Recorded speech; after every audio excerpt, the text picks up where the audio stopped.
Hello everyone and welcome back. तो आज हम डिस्कस कर रहे हैं एचपीएससी का प्रीवियस ईयर क्वेश्चन पेपर। और जो क्वेश्चन पेपर मैंने उठाया है ये है पोस्ट कोड 592 का कंप्यूटर ऑपरेटर का। तो स्टार्ट करते हैं क्वेश्चन नंबर फर्स्ट के साथ। पहला क्वेश्चन है यहाँ पर, in PowerPoint review provides a facility of. तो पावर पॉइंट में आपके पास रिव्यू किस चीज़ की फैसिलिटी को प्रोवाइड करवाता है? इसका ऑप्शन डी करेक्ट हो जाएगा, that is all of these. Comments, research and thesaurus, ये सबकी फैसिलिटी प्रोवाइड करवाता है। तो ऑप्शन डी करेक्ट हो जाएगा इसका। नेक्स्ट क्वेश्चन है यहाँ पर, इन DBMS which of the following is easily modifiable. तो डीबीएमएस में इसमें से कौन सा इजीली मॉडिफाई हो सकता है? तो ऑप्शन सी करेक्ट हो जाएगा, दैट इज स्कीमा। स्कीमा क्या होता है? बेसिकली जो आपका डीबीएमएस का स्ट्रक्चर होता है उसको हम क्या कहते हैं? स्कीमा। और यहाँ पे व्यू दिया गया है, तो व्यू क्या होता है आपके पास? Virtual table. क्वेश्चन इस तरीके से पूछा जाता है कि virtual table in DBMS is known as, तो उसको हम क्या कहते हैं? व्यू। डन। नेक्स्ट क्वेश्चन है यहाँ पर, in hierarchical model records are organized as. तो ये क्वेश्चन 2-3 बार रिपीट हो चुका है कि हायरार्किकल मॉडल में जो रिकॉर्ड्स होते हैं उसको कैसे ऑर्गेनाइज किया जाता है? ऑप्शन डी, ट्री की फॉर्मेट में। डन। इन दोनों को ही मिलाकर कुछ क्वेश्चंस जो प्रीवियस ईयर क्वेश्चन पेपर में पूछे जाते हैं वो ये है कि विच of the following is not an RDBMS. तो कौन सा इसमें से एक आरडीबीएमएस नहीं है, रिलेशनल डेटाबेस मैनेजमेंट सिस्टम नहीं है? तो मोंगोडीबी। एक तो मोंगोडीबी आपका रिलेशनल डेटाबेस मैनेजमेंट सिस्टम नहीं है, और सेकंड है आपके पास रिफ्लेक्स। तो ये दोनों ही ऑप्शन में होते हैं कई बार। तो रिफ्लेक्स और मोंगोडीबी दोनों ही क्या है आपके पास? आरडीबीएमएस नहीं है। तो इसमें जो डेटा स्टोर होता है वो किस फॉर्मेट में होता है? वो ट्री स्ट्रक्चर में होता है। ठीक है। नेक्स्ट है आपके पास यहाँ पे, computer is an dash device. तो कंप्यूटर किस टाइप का डिवाइस है? तो ये एक इलेक्ट्रॉनिक डिवाइस है। इसका ऑप्शन बी करेक्ट हो जाएगा, that is it is an electronic device. Next है, in second generation of computers which type of memory was use to store data. तो सेकेंड जनरेशन जो कंप्यूटर्स का सेकेंड जनरेशन था उसमें आपके पास एज अ मेमोरी क्या यूज होता था? तो इसका ऑप्शन सी करेक्ट हो जाएगा, that is magnetic core. Done. अब यहाँ पे आपके पास फर्स्ट जनरेशन में क्या यूज होता था? Magnetic drum. सेकंड जनरेशन में क्या यूज होता था? Magnetic core. थर्ड जनरेशन में यूज होता था आपके पास मैग्नेटिक टेप या फिर मैग्नेटिक डिस्क, आप जो भी बोलना चाहो। और फोर्थ जनरेशन में बेसिकली यूज होता था आपके पास सेमीकंडक्टर मेमोरी। सेमीकंडक्टर मेमोरीज में कौन कौन से आते हैं आपके पास? RAM and ROM. डन। वैसे ये क्वेश्चन कभी पूछा नहीं गया है, लेकिन अगर पूछा जाए कि रैम एंड रोम कौन सी जनरेशन में आए थे, तो वो आए थे आपके पास फोर्थ जनरेशन में। डन। जनरेशन्स में जो पूछे जाते क्वेश्चंस, पूछे गए क्वेश्चंस है वो ये है कि जो आपका सी लैंग्वेज है वो कौन सी जनरेशन में आया था आपके पास? वो थर्ड जनरेशन में आया था।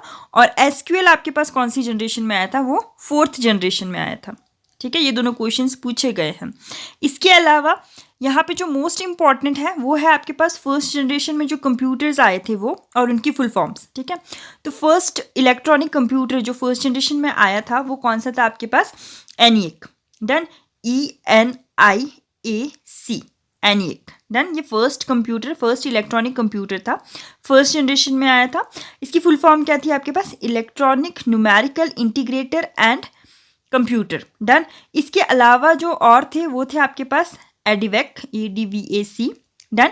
और इसकी फुल फॉर्म क्या थी आपके पास? Electronic discrete variable automatic computer. Done. और एक और जो इंपॉर्टेंट पूछा जाता है that is UNIAC, UNIAC। Done.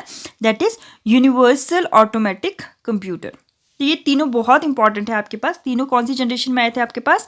First generation में आए थे। तीनों की फुल फॉर्म्स पता होनी चाहिए आपको। और जो आपके पास ये एनिएक है ये आपके पास क्या था? फर्स्ट इलेक्ट्रॉनिक कंप्यूटर था। डन। नेक्स्ट है आपके पास यहाँ पे, which of the following is single user computer with many features and good processing power. तो इसमें से कौन सा आपके पास क्या है? एक सिंगल यूजर कंप्यूटर है जिसमें क्या होता है? बहुत सारे फीचर्स होते हैं और गुड प्रोसेसिंग पावर होता है। तो इसका ऑप्शन डी करेक्ट हो जाएगा, that is work station. Done. Next है आपके पास यहाँ पर, which of the following computer could be found in a digital watch. तो डिजिटल वॉच में कौन सा कंप्यूटर हम देखते हैं? तो वो होता है आपका एम्बेडेड कंप्यूटर। तो ऑप्शन बी करेक्ट हो जाएगा इसका। नेक्स्ट क्वेश्चन है यहाँ पर, विच functional component of a computer is responsible for computing. तो कंप्यूटिंग के लिए कौन सा कंपोनेंट होता है कंप्यूटर का? तो ये होता है जी आपका option A, that is CPU। CPU की फुल फॉर्म क्या है? Central processing unit. इसके पार्ट्स कौन कौन से होते हैं? CU control unit, ALU arithmetic logical unit, और थर्ड होता है आपके पास यहाँ पे मेमोरी यूनिट, या फिर हम इसको बोलते हैं storage unit. Done. Next question है आपके पास यहाँ पे, which of the following registers hold the information before it goes to the decoder. ठीक है, तो डिकोडर के पास जाने से पहले कौन सा रजिस्टर है जो आपके पास इन्फॉर्मेशन को होल्ड करता है, तो ऑप्शन बी करेक्ट हो जाएगा, that is data register. Data register में भी अगर प्रिसाइजली पूछा जाए तो इसमें आपके पास या तो ऑप्शन में दिया होगा मेमोरी बफर रजिस्टर या फिर दिया होगा मेमोरी डेटा रजिस्टर। ठीक है, नेक्स्ट है आपके पास, how many units in a single bus structure communicate at a time. ठीक है, तो कितने सिंगल बस स्ट्रक्चर में आपके पास कितने यूनिट एक टाइम पे कम्युनिकेट कर सकते हैं, तो इसका ऑप्शन बी करेक्ट हो जाएगा, that is 2 units. Done. Next है आपके पास, a microprocessor with 12 address line is capable of addressing. तो एक ऐसा माइक्रो प्रोसेसर जिसमें आपके पास 12 एड्रेस लाइन्स होते हैं, वो केपेबल होता है कितने एड्रेसेस के लिए, कितनी एड्रेसिंग के लिए, कैपेबल ऑफ एड्रेसिंग कितने लोकेशंस को वो एड्रेस कर सकता है, तो इसका ऑप्शन सी करेक्ट हो जाएगा, that is 4096 locations. Next question है आपके पास, software use to drive microprocessor based system is called. तो ऐसा सॉफ्टवेयर जो आपके पास microprocessor system based systems को चलाने में आपकी हेल्प करता है, वो कौन सा है, तो ऑप्शन ए करेक्ट हो जाएगा, that is assembly language. Next question है आपके पास यहाँ पर, a device which helps to communicate with computer is called. तो ऐसे डिवाइसेस जो आपके पास कंप्यूटर के साथ कम्युनिकेट करने में आपकी हेल्प करते हैं, तो ये कौन से होते हैं, ये आपके इनपुट डिवाइस भी होते हैं तो और आउटपुट डिवाइस भी होते हैं, तो ऑप्शन बी करेक्ट हो जाएगा, that is both A and B. ठीक है, एक कंप्यूटर को क्या देगा, डेटा देगा, और कंप्यूटर जो भी प्रोसेस करेगा उससे डेटा लेने के लिए आप क्या करोगे, आउटपुट डिवाइसेस का यूज़ करोगे। नेक्स्ट है आपके पास, माउस इज नोन एज। तो माउस को हम क्या कहते हैं, माउस होता है हमारे पास पॉइंटिंग डिवाइस, तो ऑप्शन डी करेक्ट हो जाएगा इसका, that is pointing device. Mouse को इन्वेंट किसने किया है, डगलस एंगलबर्ट। ये क्वेश्चन पूछा गया है, हु इन्वेंटेड माउस, तो डगलस एंगलबर्ट। डन। नेक्स्ट है आपके पास यहाँ पे, which is considered a direct entry input device. तो इसमें से कौन सा एक डायरेक्ट एंट्री इनपुट डिवाइस है, तो ऑप्शन डी करेक्ट हो जाएगा, that is light pen. Done. Next question है यहाँ पर, which of the following term is related with scanner. तो इसमें से कौन सा एक टर्म है जो स्कैनर के साथ रिलेट करता है, तो ऑप्शन डी करेक्ट हो जाएगा, that is none of this. तो इसमें से जो टर्म्स दिए हैं वो तो स्कैनर के साथ डील नहीं करते हैं, लेकिन यहाँ अगर ऑप्शन में दिया होता तो वो दिया होता TWAIN। ठीक है, ये किससे रिलेट करता है, ये स्कैनर से रिलेट करता है। बेसिकली ये क्या है, आपके पास एक एपीआई है जो स्कैनर और कंप्यूटर के बीच में काम करता है। तो एपीआई क्या होती है आपके पास, एप्लीकेशन प्लेटफॉर्म इंटरफेस। डन। अगर ऑप्शन में दिया होता ये ट्विन, तो इसका आंसर ट्विन हो जाता। ये किससे रिलेट करता है आपके पास, स्कैनर से। डन।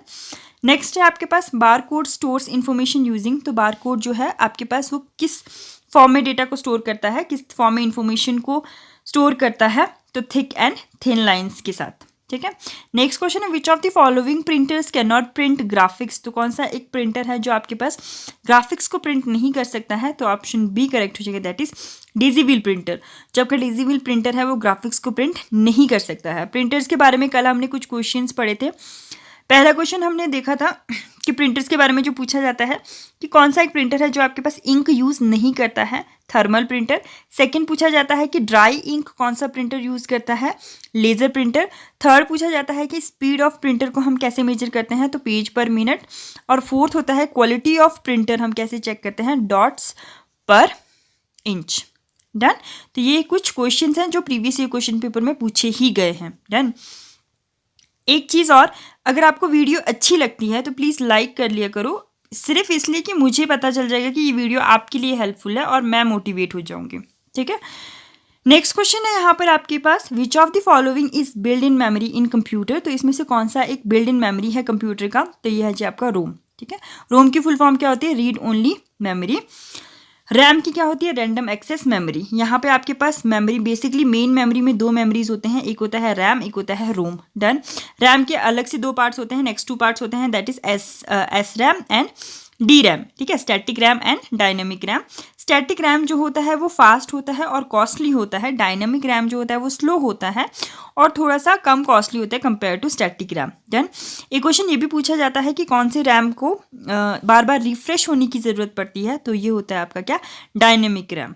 डन। उसके बाद आता है आपके पास रोम। रोम में आपके पास सबसे पहली जो चीज़ जो इसकी कैटेगरी आती है दैट इज़ पी रोम आता है, that is programmable read only memory. Second आता है आपके पास EPROM, electrically programmable read only memory. Third आता है आपके पास electrically erasable programmable read only memory. ठीक है, तो ये मेमोरी के कुछ टाइप्स हैं, ये पता होनी चाहिए आपको। नेक्स्ट है आपके पास auxiliary memory is also called, तो ऑक्सिलरी मेमोरी को हम क्या कहते हैं, सेकेंडरी मेमोरी भी कहते हैं, तो ऑप्शन बी करेक्ट हो जाएगा इसका, क्या, सेकेंडरी मेमोरी। नेक्स्ट क्वेश्चन है which of the following is optical disc, तो इसमें से कौन सा एक ऑप्टिकल डिस्क है, 68 का आंसर सी हो जाएगा, दैट इज डीवीडी। डीवीडी क्या है हमारे पास, डिजिटल वर्सेटाइल डिस्क। ये भी पूछा गया है कि डीवीडी की फुल फॉर्म क्या है।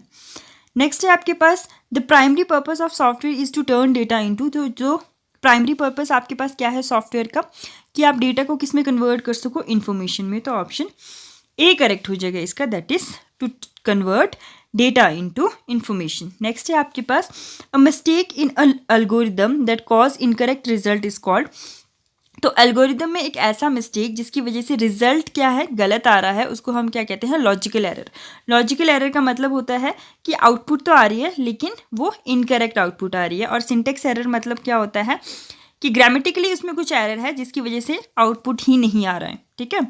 नेक्स्ट है आपके पास यहाँ पे application software is design to accomplish, application software किस लिए बनाए जाते हैं, to accomplish real world task, ठीक है, कि वो क्या कर सके, रियल वर्ल्ड टास्क को परफॉर्म कर सके, तो इसका ऑप्शन ए करेक्ट हो जाएगा। That's all for today's video, मिलते हैं नेक्स्ट वीडियो में with more questions. If you like the video don't forget to like share and subscribe the channel. Thank you for watching the video.